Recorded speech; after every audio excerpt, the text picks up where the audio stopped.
What are some of the common challenges that women with hyperemesis will struggle with when it comes to their mental health?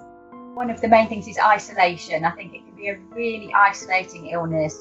You may be bedbound, you may be housebound, you may have people physically around you, but then be left with that sense of people aren't really getting it, they're not really getting the severity of it, and just the impact that it can have on us psychologically as well as physically. I think that can lead to many women feeling overwhelmed.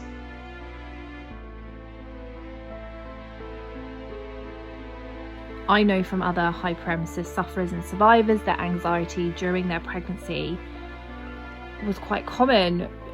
For me, it didn't happen whilst I was pregnant, but the moment my son was born, that's when it started.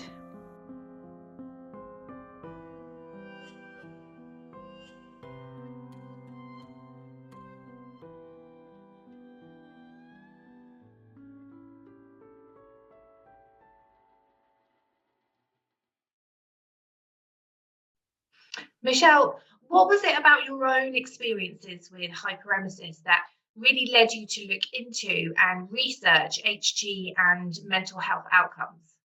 I was still left with many questions about hyperemesis and wondering about the emotional impacts of it, really.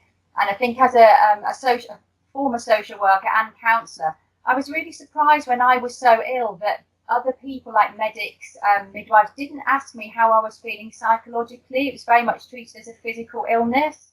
So I went on to do some academic research on that in 2013. I spent a couple of years really reading about the history of hyperemesis care and interviewing other women about their experiences from an emotional perspective.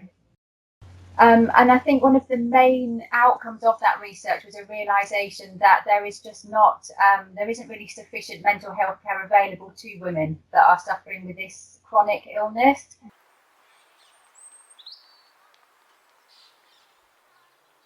I remember lying back in my hospital bed and looking at the midwife and just waiting for her to say that something was wrong.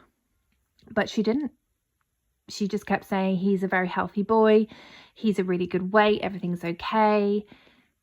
And I just remember thinking to myself, how can he be okay? How can he be okay? I didn't eat anything. I've been on medication for 6 months of my pregnancy. And when you've been told by the very doctors prescribing you this medication in pregnancy that you shouldn't be taking it, that doubt starts to form in your head. And that's why it was really difficult for me to believe that he was okay and that there wasn't something wrong.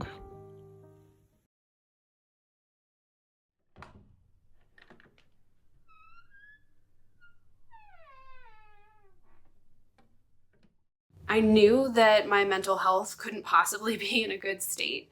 As I'm laying there in bed for months on end, will we ever be able to have the 3 or 4 children that we had hoped to have back when we got married? And how is this impacting my relationship with my husband and my family and my support group? And is this, sort of, can I challenge myself to rise above this? And how do I do that? But at the same time, I felt so lost as to what to do.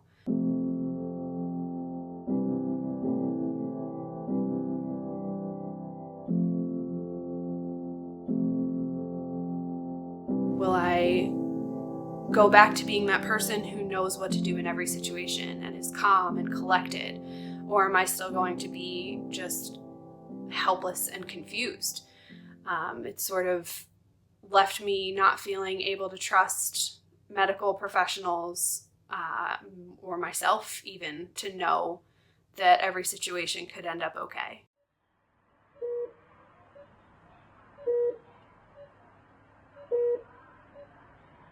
Anxiety had a major effect on my body, and it was incredibly hard for me to distinguish between what is my anxiety doing and what is actually real.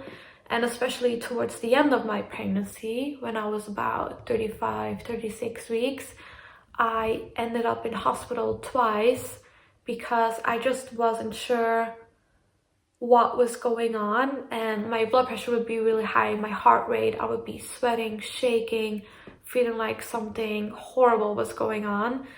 And even hospital staff just wasn't sure, is this the onset of preeclampsia or a side effect of medication, or are you just really having a panic attack and just anxiety?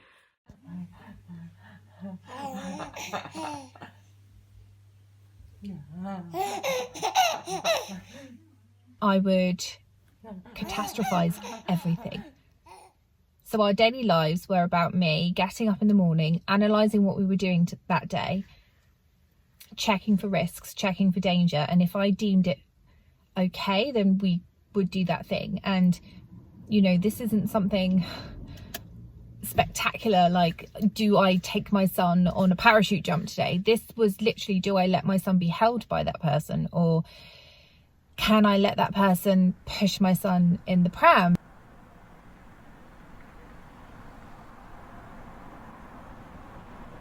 In my mind, what I would see is that I would hand the pram over to them and they wouldn't look at what they were doing. They wouldn't see a car coming and he would be in a car accident and he would die.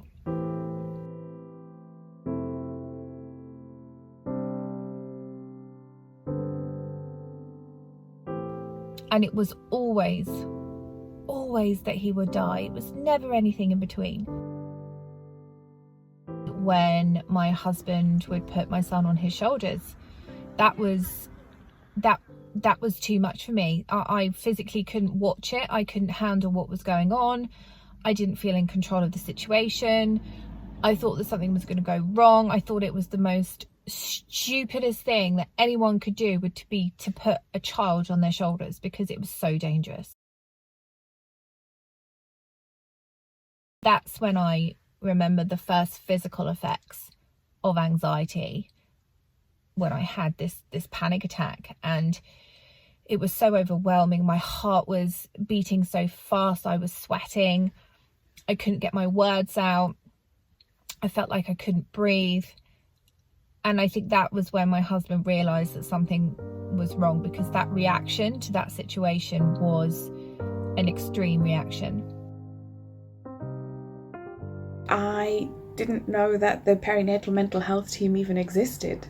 I did have anxiety issues, and during the pregnancy, and the doctor did allude to the fact that I had those kind of issues after a hospital stay.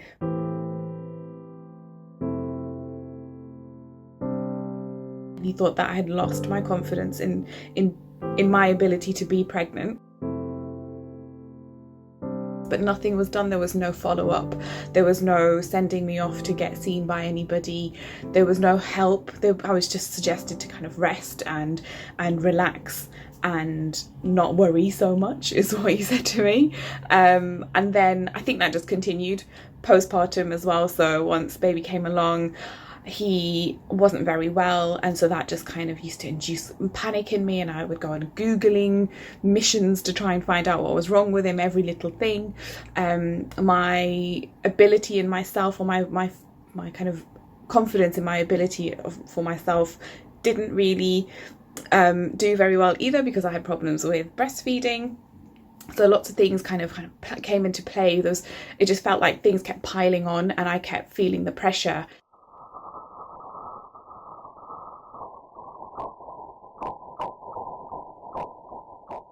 Just after I had my 12-week scan, it made me realize that I wasn't connecting to the pregnancy at all. I wasn't happy, I wasn't excited, I just felt completely miserable. So I went to my GP and completely broke down in tears. She showed empathy and was nice, but she didn't come up with a solution. She wanted to give me medication, but because I was already taking so much medication for my hyperemesis, she just said to contact my consultant and ask them. It's so obvious to me that as soon as a woman is diagnosed with HG, she needs direct and automatic referral to a perinatal mental health team. they will have the infrastructure in place and the programs to help support her through any trauma that she has experienced during her pregnancy and any mental health struggle she may then go on to experience after giving birth. Until we have that in place, women with hyperemesis will just continue to fall through the cracks. Because this isn't just a physical condition, this is a mental one too.